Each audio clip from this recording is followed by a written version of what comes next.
Olá, queridos alunos. Nesta primeira aula, nós iremos discorrer sobre os principais elementos no tocante ao livro do Gênesis.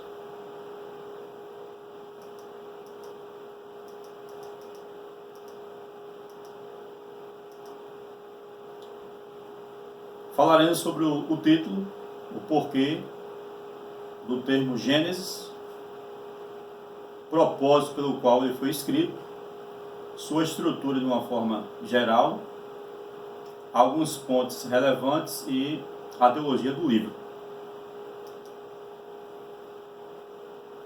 Então, de onde vem o termo Gênesis? Os tradutores da versão grega do Antigo Testamento, chamada de Septuaginta, ou Septuaginta no português, no século III a.C., eles traduziram o Antigo Testamento, denominado de Tanar, do hebraico para o grego. E ao traduzi-lo, surgiu justamente o título, que é justamente Gênesis.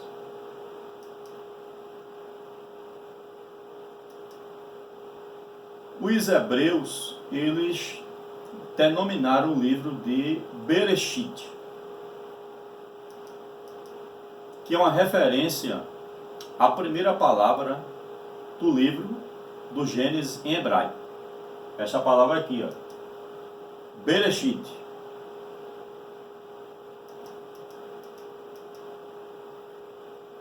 Que significa no princípio.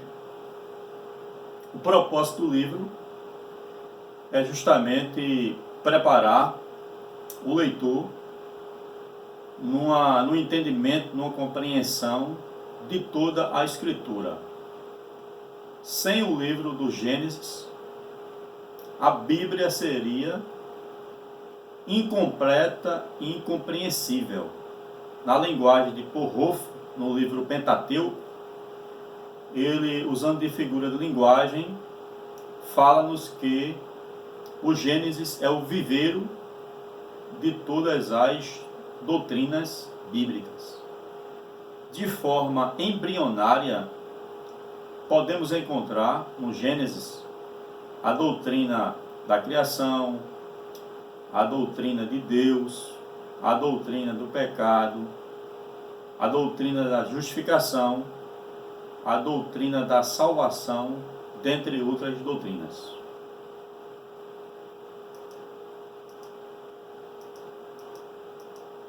Então, aqui nós temos o primeiro versículo da Septuaginta, lá em Gênesis 1 em 1, né?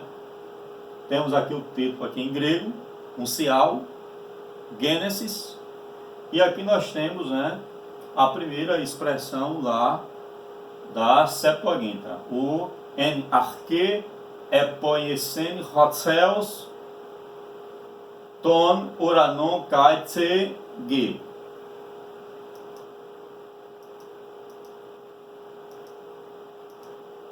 Comumente o esboço ele é estruturado da seguinte forma: do capítulo 1 ao capítulo 11 nós temos a história primeira,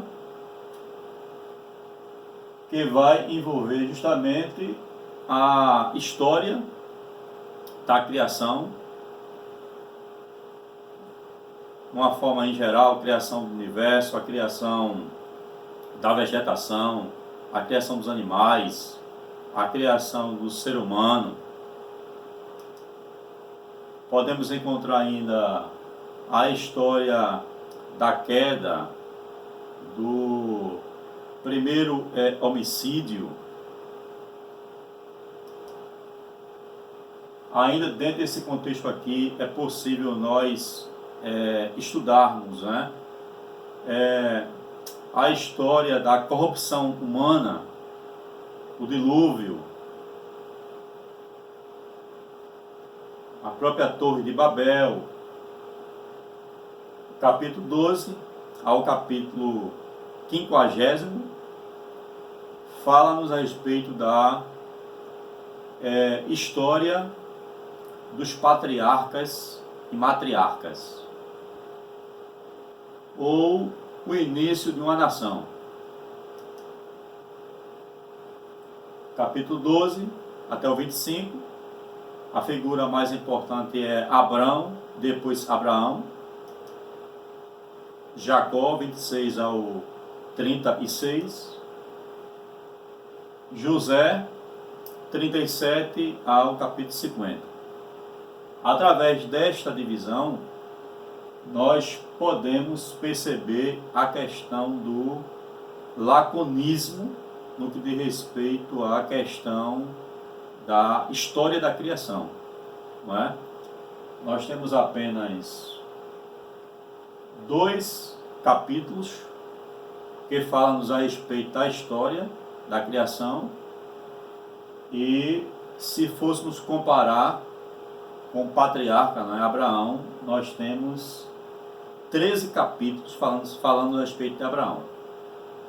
Então, de uma forma bastante sintetizada, foi dedicado 2 capítulos que irão retratar sobre a história da criação.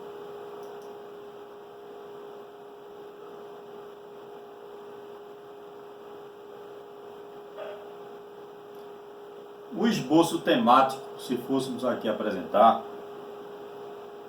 dividiríamos o livro em 4 assuntos principais.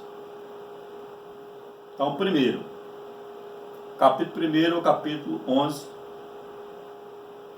livro do princípio. Então, princípio da criação, dos animais, vegetação, do próprio ser humano, o início do pecado, da corrupção humana, a origem do casamento, da família, do governo humano, das instituições, não é? Das indústrias. O livro 2, o livro da fé, capítulo 12 até o capítulo 25. O personagem principal é justamente Abraão, patriarca.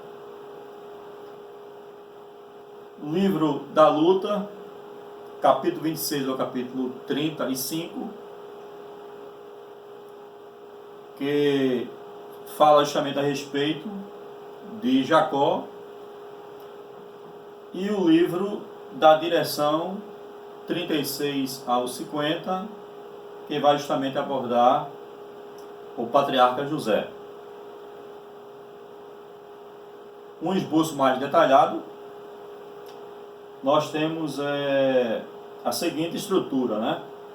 Então, a história primeva, capítulo 1, versículo 2, versículo 1, capítulo 2, versículo 3, a história da criação, o capítulo 2, versículo 4, capítulo 3, versículo 24, prova e queda do homem, o capítulo 6, Deus ele visita a humanidade, né, em julgamento. Capítulo 8, um novo começo. Capítulo 11, a Torre de Babel, o limite ao homem. O capítulo 12, não é? Nós temos Abraão, o pai da fé. Capítulo 21 ao 26, Isaac, a fé sob prova. Capítulo 27 ao 36, Jacó, o surgimento, né, de Israel. 37 ao 50, nós temos José e a direção de Deus.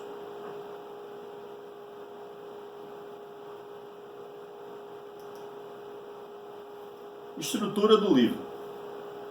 O livro ele possui 50 capítulos, 1533 versículos. Nós temos um prólogo, prefácio, uma introdução, capítulo 1, versículo 1, capítulo 2, Versículo 3 representa a criação do cosmos. Capítulo 2, versículo 4 até o capítulo 50 e versículo 26, que é a segunda parte, não é? O autor vai estruturar em 10 subseções, onde inicia com esta fórmula aqui, ó, Toledot, que significa gerações, que vem da raiz, e Alad, que significa nascer, não é? Nascimento, gerado de. E nós encontramos dois tipos de genealogias, não é?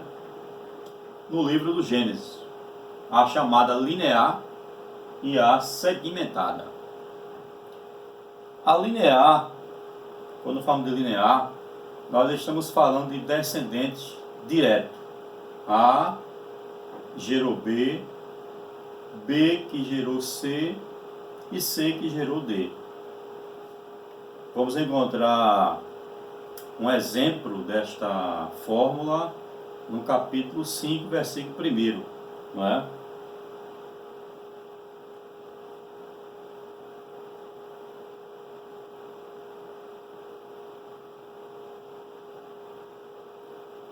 E temos também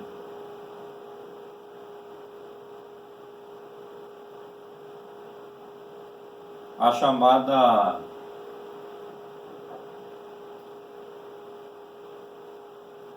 genealogia segmentada, não é? Que vai justamente trabalhar a visão não mais direta do descendente, e sim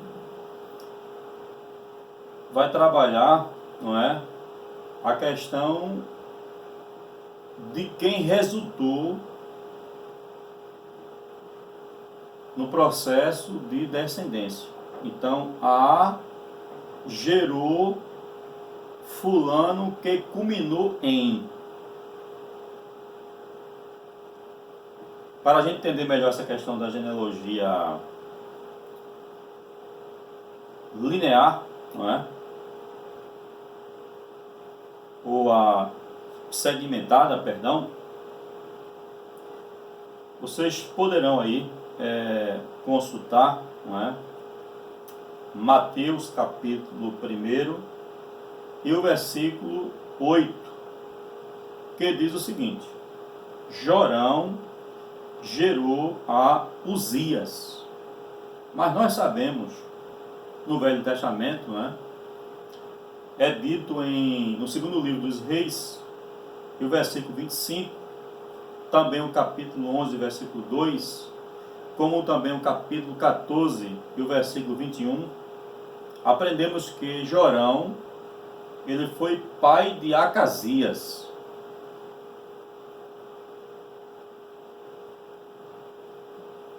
Que foi pai de Joás e que foi pai de Amazias.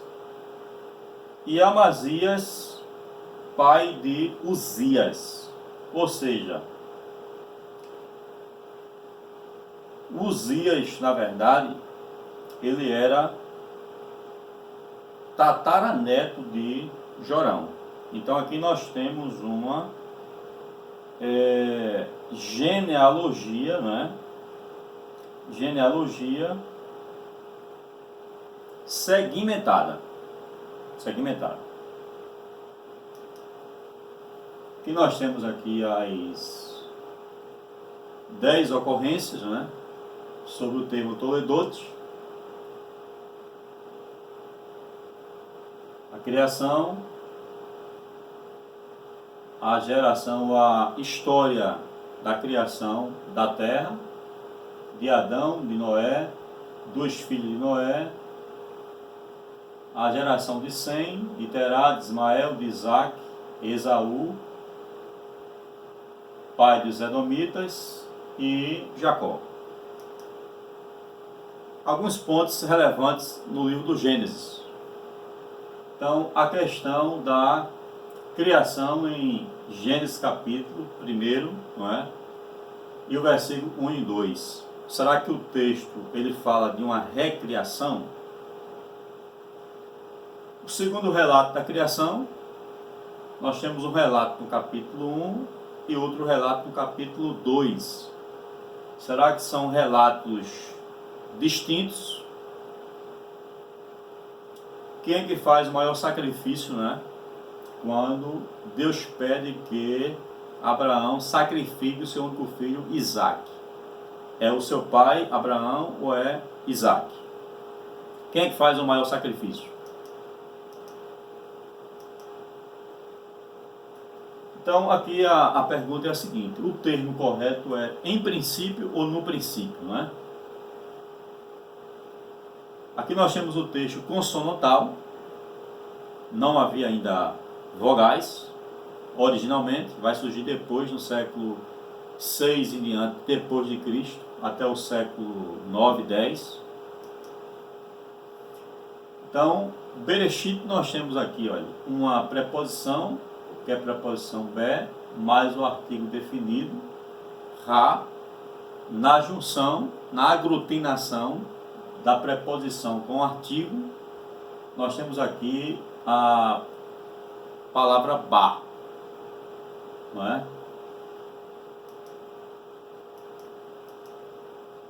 Então, se tivéssemos aqui a palavra literalmente no princípio, aqui deveria, não é, estar escrito Bareshit, mas tem Bereshit. Então, literalmente, nós temos aqui em princípio ou em um princípio. Vários especialistas, não é, como o doutor Edson Francisco de Faria, Luiz Saião, eles defendem que implicitamente é permitido, não é, o entendimento do no princípio, por causa do próprio contexto em si.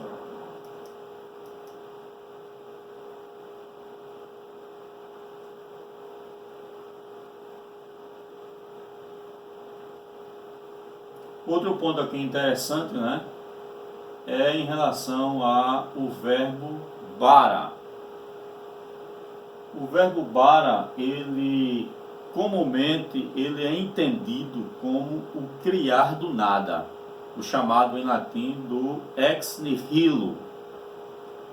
No entanto, os mais conhecidos especialistas, né, na área do hebraico, Dr. Edson Francisco de Faria, ele defende que o verbo não significa o criar do nada.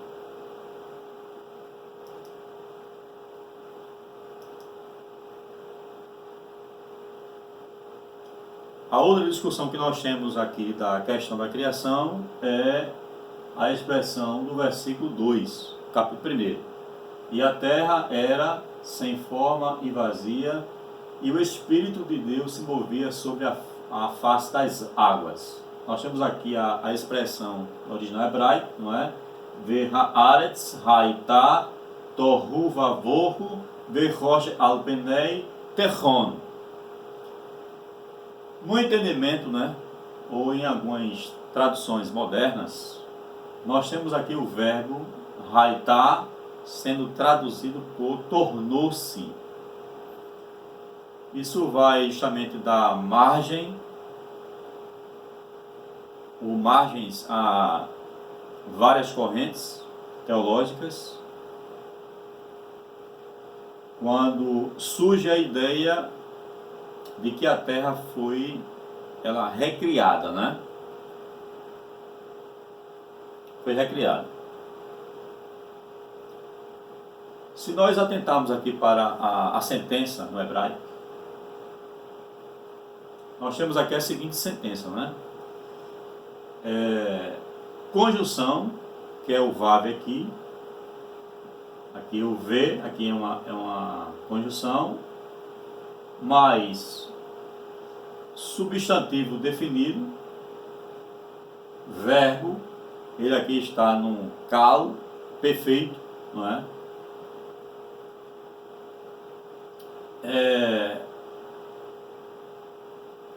Mais outro, né? E aqui o complemento. Então, vamos lá. Conjunção, substantivo, verbo e complemento. Isso aqui é o padrão sintático. Este padrão sintático, ele vai se repetir mais 2 vezes no livro do Gênesis, em uma, pelo menos, no livro de Jonas, profeta Jonas, capítulo 3, versículo 3. Impossibilitando a tradução por tornou-se. A gente poderia aqui citar Gênesis capítulo 24 e o versículo 17, que é dito que Lia tinha os olhos baços, porém Raquel, ela era formosa de porte e de semblante. Se fôssemos traduzir aqui que Raquel tornou-se formosa, ficaria incoerente. Quando aqui a expressão que vai aparecer, não é? Vê Rachel Haitá. Então Raquel, ela era formosa.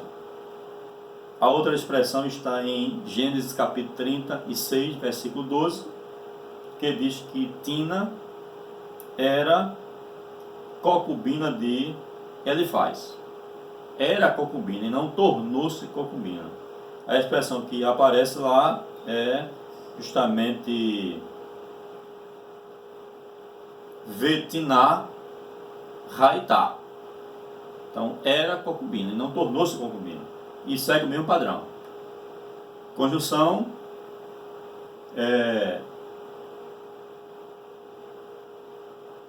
Conjunção, substantivo, verbo e complemento. Este padrão sintático, não é? Então, dentro da concepção gramatical, não há uma possibilidade de trazermos a tradução de tornou-se sem forma e vazia. A terra, ela era sem forma e vazia no momento da criação. Depois, justamente nos dias sucessivos, vai existir a criação da luz, da expansão dos céus, da terra, sucessivamente. Isso aqui é o padrão. Conjunção, substantivo, verbo no caso perfeito e complemento. Impossibilita empregabilidade do termo tornou-se. Os verbos mais usados, né? Na criação nós temos aqui o verbo bara, criar, cortar, modelar, que aparece no capítulo 1, versículo 1. Nós temos 50 ocorrências na Taná. O verbo assar, que aparece no capítulo 1, versículo 26, fazer, há 2.600 ocorrências no texto do Antigo Testamento, e atsar, capítulo 2, versículo 7 do Gênesis, que significa formar ou moldar, há 63 ocorrências, e erri, capítulo 1, versículo 14 do Gênesis, que significa aparecer ou surgir, iremos encontrar 3.561 ocorrências. Comparando aqui o relato do capítulo 1 com o capítulo 2 da criação, a gente parece que nós temos 2 relatos diferentes. Quando no primeiro relato, no capítulo 1, diz que a criação primeiro das ervas, verduras e árvores frutíferas, capítulo 1, versículo 11 ao 13. Já a criação do capítulo 2, não é, vai mostrar que a criação de Adão veio justamente antes da criação das árvores, frutas e etc. Capítulo 1 vai falar depois que houve a criação dos animais terrestres, capítulo 1, versículo 24 ao 25. Já no capítulo 2, Antes da criação dos animais terrestres, veio a criação das verduras, árvores frutíferas. Capítulo 2, versículo 8 ao 9. Criação do ser humano, que vai ocorrer depois da criação dos animais. Capítulo 1, versículo 26 ao 27. E vai mostrar justamente que no capítulo 2, que no final foi que houve a criação das feras selvagens e aves do céu, que vai ocorrer depois da criação do homem, no segundo relato da criação. Bem, a solução que nós temos aqui, apresentada pelos sábios judeus, é que é possível levantarmos 4 teorias e que, em função do espaço, do tempo, não dá para nós pormenorizarmos. A primeira teoria, não é, defende que trata-se somente com relação à diferença do estilo literário. Quem defende essa teoria, ou os defensores dessa teoria, Rashi, um dos maiores exegetas judaicos da Idade Medieval, Rambam, Maimônides, Humberto Cassuto. Eles defendem que o primeiro relato traz a criação no sentido mais panorâmico, sem entrar no nível dos detalhes. A segunda teoria defende que são relatos complementares. Quem defende essa teoria, os defensores dessa teoria, Mordechai Breuer, o Rabi Sholovet, diz que os dois textos, na verdade, estão tentando transmitir conceitos totalmente diferentes. Então, a harmonização está em buscar o meio termo, não é, entre eles. A primeira narrativa busca ser mais cronológica e traz uma ordem para os elementos da criação. Já o segundo relato trabalha a criação numa ordem, não numa ordem cronológica, mas sim numa ordem de importância. A terceira teoria são relatos da criação diferentes. Roe Moshe e o Rabi David de Nissani, eles defendem justamente o capítulo 1 vai trabalhar a criação do universo bem anterior à criação, que vai ocorrer no capítulo 2, que retrata a criação da linhagem de Adão e do jardim do Éden. A quarta teoria,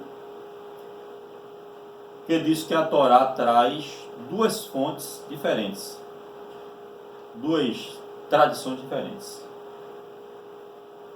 que isso foi reunido na Torá. Defende que Moisés traz essas duas tradições, coloca na Torá, para evitar possivelmente uma terceira tradição. Então isso é uma das... são as correntes apresentadas dentro do judaísmo, não é? Qual é a solução que nós poderíamos aqui apresentar? Então, primeiro, Gênesis 1, ele vai mostrar a ordem dos eventos, possivelmente numa perspectiva cronológica. Gênesis 2 não seria a ordem lógica e tópica, indo do ser humano ao meio ambiente. O capítulo 2 descreve apenas o sexto dia. Capítulo 1 trata-se do mundo. Capítulo 1 é um registro mais cosmocêntrico. O capítulo 2 ele é mais antropocêntrico.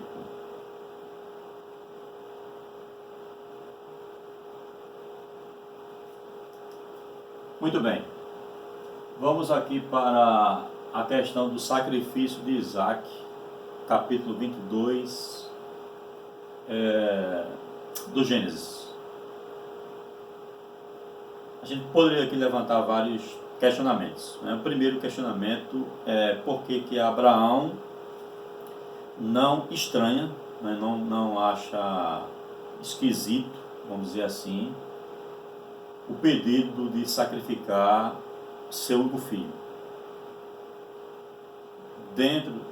Entre as nações pagãs, a prática de sacrificar ser humano, crianças, era uma prática comum. Abraão conhecia essa prática. Não quer dizer que ele praticava, mas ele conhecia. Segundo, se fôssemos aqui levantar uma possível idade, não é, de Isaac nesse período,